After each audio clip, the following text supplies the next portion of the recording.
Gəlin çox səmimi bir sualla başlayaq. Həyatınızın düz mərkəzində yerləşən, sizi içində boğan, amma bəzən adını belə dəqiq qoya bilmədiyiniz o dərin, bitmək bilməyən yorğunluq var ha? Bax, bugün məhz ondan danışacağıq. Təsəvvür edin, hər səhər yataqdan sanki zorla, sürünərək qalxırsınız. Həftə sonu dincəlməyə vaxt tapsanız belə, bazar ertəsi yenə özünüzü heç istirahət etməmiş kimi hiss edirsiniz. Əgər bu sizə tanış gəlirsə, tam olaraq düzgün yerdəsiniz.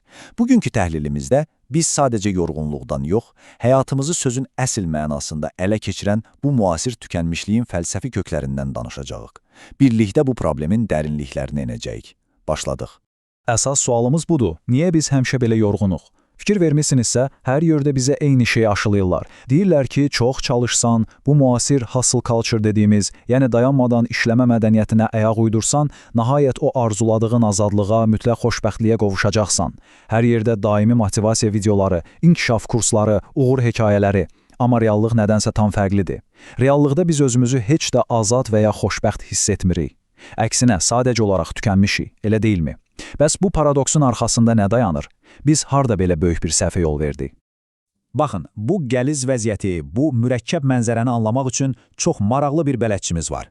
Cənubi Koreyalı məşhur filosof Byung-Chul Han və onun qlobal səviyyədə böyük səs-küyə səbəb olmuş o məşhur əsəri Tükənmişlik toplumu.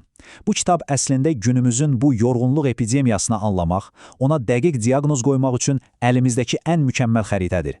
Və inanın mənə, bu icmalda öyrənəcəyimiz fikirlər sizin yorğunluğa, iş həyatınıza, ən əsası isə özünüzə olan baxış bucağınızı tamamilə alt-üst edəcək. Odur ki, rahat əyləşin, çünki Hanın bu fenomenal fəlsəfəsinin ən dərin qatlarına enirif. Bilirsiniz, bəşər tarixinə baxanda görürük ki, hər bir epoxanın, hər bir dövrün ancaq özünə məxsus xəstəlikləri, bəlaları olub. Yəni, hər dövr öz dərdi ilə xatırlanır. Yaxşı, bəs bizim dövrümüzü digərlərindən fərqləndirən o spesifik cəhət nədir? Hanşı burada çox kəskin, həm də çox maraqlı bir tarix keçidə diqqətimizi çəkir. Gəlin indi epoxalar arasındakı bu böyük fərqə birlikdə nəzər salaq. Filosofun yanaşması belədir. Biz artıq 20-ci əsrin immunoloji dövrünü geridə qoymuşuq. Yəni, nə deməkdir bu immunoloji dövr? Bu deməkdir ki, keçən əsrdə insanlar bədənlərinə kənardan hücum edən viruslara, bakteriyalara, yad cisimlərə və ya konkret xarici düşmənlərə qarşı mübarizə aparırdılar. Hər şey daxili və xarici, dost və düşmən anlayışlar üzərində qurulmuşdu. Elə məşhur soyuq müharibənin özü də bütövlükdə immunoloji bir refleks, xarici təhlükəyə qarşı bir müdafiə idi. Amma indi 21-ci əsrdə mənzərə tamam başqadır. Biz artıq neyronal, yəni sinir sistemi epoxasına qədəm qoymuşuq. Bugün düşmən kənardan gəlmir. Dövrümüzün əsl təhlükələri depressiya, diqqət əskiliyi, hiperaktivlik pozuntusu və təbii ki, ən əsası tükənmişlik sindromudur. Bunlar kənardan gələn viruslar yox, tamamilə daxili neyronal infarktlardır. Biz artıq başqasıyla yox, birbaşa özümüzlə mübarizə aparırıq. Bəs cəmiyyətdə nə baş verdi? Nə dəyişdi ki, biz xarici düşmənlərdən canımızı qurtardıq, amma gəlib öz-özümüzü içərdən yeyib bitirən, məhv edən bu neyronal epidemiyanın tam mərkəzinə düşdük. Gəlin keçmişin və indinin o sosial strukturlarını biraz müqayisə edək və problemimizin əsl qaynağını tapaq. Bəlkə də fransız mütəfəkkir Michel Foucault'un adını eşitmisiniz. O, cəmiyyəti təsvir edərkən intizam toplumu anlayışından istifadə edirdi. O, köhnə cəmiyyət sərt qaydalar, qadağalar və bunu etməlisən kimi məcburiyyətlərlə idarə olunurdu. O vaxtın fabrikləri, xəstəxanaları, məktəbləri hamısı bu sərt nizam-intizama tabe idi. Amma Byung-Chul Han deyir ki, dostlar, o dövr artıq çoxdan bitib. İndi o köhnə fabriklərin, darıxdırıcı qurumların yerini, müasir fitness zalları, şüşə ofislər, dəbdəbəli banklar və parıltılı alış-veriş mərkəzləri alıb. Biz indi performans toplumunda yaşayırıq və bu cəmiyyət o qədər məkrli işləyir ki, o sərhədsiz potensial illüziyasıyla, o hamımızın bildiyi amma əslində olduqca toksik olan, bəli biz bacararıq şüarı ilə idarə olunur. İndi bizi hərəkətə keçirən, işləməyə məcbur edən, xaricdən gələn sərt bir diktat yox, məhz daxilimizdəki bacararsan səsidir. Düzünü desək, qulağa çox pozitiv, çox azad səslənir, hə? Amma reallıq heç də belə deyil. Bax, məhz bu ilk baxışda məsum görünən müsbət yanaşma bizi bugünün ən böyük paradoksuna gətirib çıxarır. Pozitivliyin şiddəti. İlk eşidəndə adamın ağlına batmır. Yəni, həddindən artıq müsbətlik. Hər şeyin limitsiz olması necə zərərli ola bilər axı?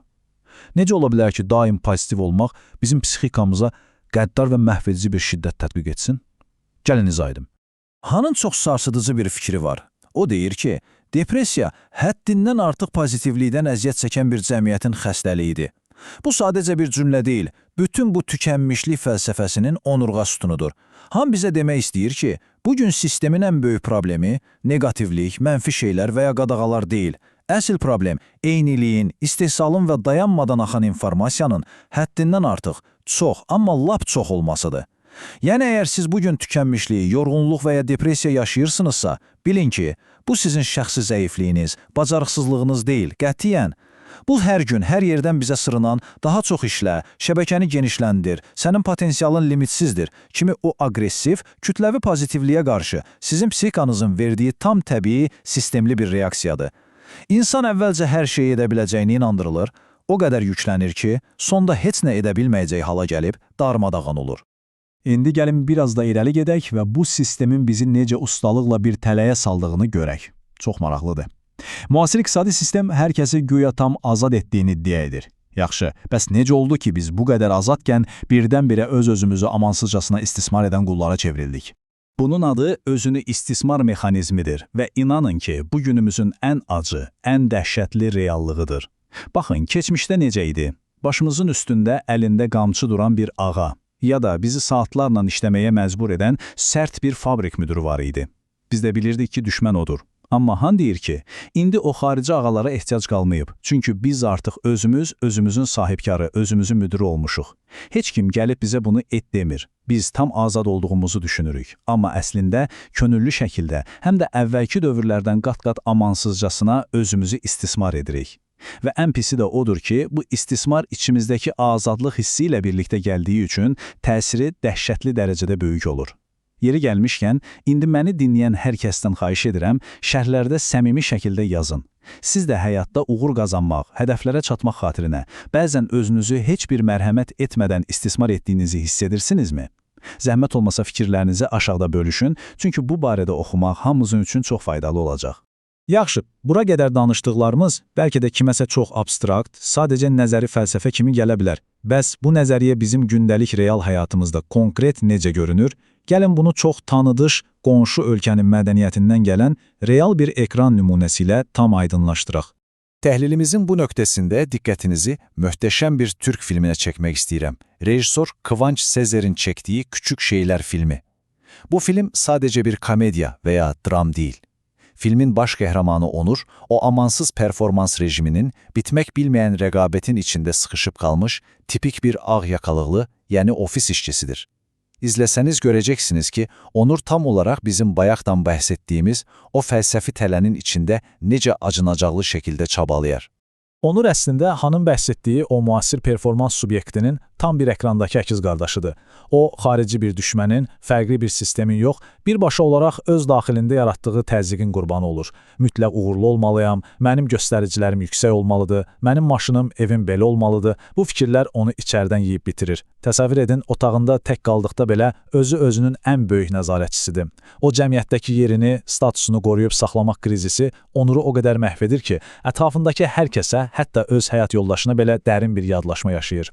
Filmə baxanda bəzi səhnələr sizə absurd görünə bilər, amma əslində o bizim ofisdə və ya günün sonunda evdə divanda uzanarkən yaşadığımız o səssiz amma qanlı daxili müharibənin tən özüdür. Bəli, vəziyyətin doğrudan da nə qədər boğucu olduğunu, bu görünməz sistemin hər birimizin həyatını necə ələ keçirdiyini yəqin ki artıq dərk etdik. Bəs yaxşı, çarə nədir? Bütün bunların bir həlli varmı? Biz bu dayanmadan fırlanan dələ təkərindən necə düşə bilərik? Gəlin indi Hanın fəlsəfi müalicə üsullarına, onun təklif etdiyi çıxış yollarına baxaq. Mən çox ümid edirəm ki, buradakı fikirlər sizin o daxili xaosunuza bir növ rahatlıq gətirəcək. Bizi bu qarmaqarışıqdan xilas edəcək çox qəribə, bəlkə də ilk dəfə eşidəcəyiniz bir termin var. Dərin can sıxıntısı. Alman filosofu Walter Benjamin vaxtilə bu halı təcrübə yumurtası üzərində oturan yuxu quşu adlandırırdı. Necə də gözəl səslənir. Biz indi elə bir tempə öyrəşmişik, sanki daima nəsə etməliyik, bir saniyəmiz belə boş keçməməlidir. Eyni anda 10 dənə işi görməyə çalışırıq, buna da fəxrlə multitasking deyirik. Amma Byung-Chul Han xatırladır ki, əslində multitasking insanlara məxsus bir inkişaf deyil. Bu təkamül baxımından sırf heyvani bir instinktdir. Bəli, vəhşi təbiətdə heyvan eyni anda həm yeyir, həm də ətrafı güdür ki, oyaq qalsın, yeyilməsin. Lakin bizim zehni olaraq sağalmağımız üçün eyni anda 5 iş görməyə yox, dərin düşüncəyə, qəsdən və şuurlu şəkildə heç nə etməməyə ehtiyacımız var. Davamlı sağa-sola qaçmaq heç kimi irəli aparmır. Əgər biz hər hansı bir iş görmədən o dərin can sıxıntısına dözə bilsək, bir yerdə dayana bilsək, onda qaçmaq əvəzinə rəqs etməyi icad edərik. İnsan yalnız dərin düşüncəli passivlik içində, nəsə etməyin məcburiyyətində olmayanda əsl mədəniyyət yeni bir ideya yarada bilər. Bizə məhz bu ara vermə, bu dayanma anları hava su kimi lazımdır.